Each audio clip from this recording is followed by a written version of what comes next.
അതെ, ഞാൻ തിരുവനന്തപുരത്തേക്ക് വരുന്ന സമയത്ത് വളരെ യാദൃശ്ചികമായി എൻ്റെ അമ്മയുടെ ലൈബ്രറിയിൽ നിന്ന് എടുത്ത ബുക്കാണ് ഒരിക്കൽ എന്ന് പറയുന്നത് എൻ മോഹനൻ്റെ. ഇവിടെ വന്ന് ഇത് വായിച്ചു തുടങ്ങിയപ്പോഴാണ് മനസ്സിലായത് എം മോഹനൻ്റെ ഈ കഥയും തുടങ്ങുന്നത് തിരുവനന്തപുരത്തു നിന്ന് തന്നെയാണെന്ന്. തൻ്റെ ജീവിതത്തിൽ ഏറ്റവും കൂടുതൽ സ്വാധീനം ചെലുത്തിയ ഒരു സ്ത്രീയെ പിന്നീടൊരിക്കൽ മറ്റൊരുത്തൻ്റെ ഭാര്യയായി ആശുപത്രി കിടക്കയിൽ കാണേണ്ടി വരുന്ന അന്ന് രാത്രിയെ എൻ മോഹനൻ വിവരിക്കുന്നത് ഇങ്ങനെയാണ്. ഇപ്പോൾ രാത്രിയാണ്. ഈ പഴയ മാളികക്കെട്ടിന്റെ ആൾപെരുമാറ്റം പതിവില്ലാത്ത മുകളിലത്തെ നിലയിൽ ചില്ലുജാലകങ്ങൾ നിറഞ്ഞ ചുമരിനോട് ചേർത്തിട്ടിട്ടുള്ള ചാരുകസേരയിൽ ഞാൻ വിശ്രമിക്കുകയാണ്. വെളിയിൽ മിന്നാമിനുങ്ങുകൾ പാറുന്നത് കാണാം. ചീവീടുകൾ ചിലയ്ക്കുന്നത് കേൾക്കാം. തൊട്ടപ്പുറത്തുള്ള വിശാലമായ കുളത്തിന്റെ പായൽ പടർപ്പിനടിയിലെ തെളിവെള്ളത്തിൽ മെലിഞ്ഞ ചന്ദ്രരേഖയുടെ പ്രതിച്ഛായയുണ്ട്.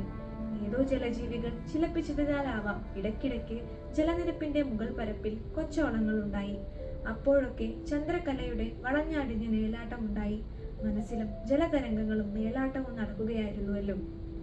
തന്റെ നഷ്ടപ്രണയത്തിന്റെ ഓർമ്മകളെ ഒരു രാത്രിയിലൂടെ ഇതിനും ഭംഗിയായി എങ്ങനെയാണ് വർണ്ണിക്കുക?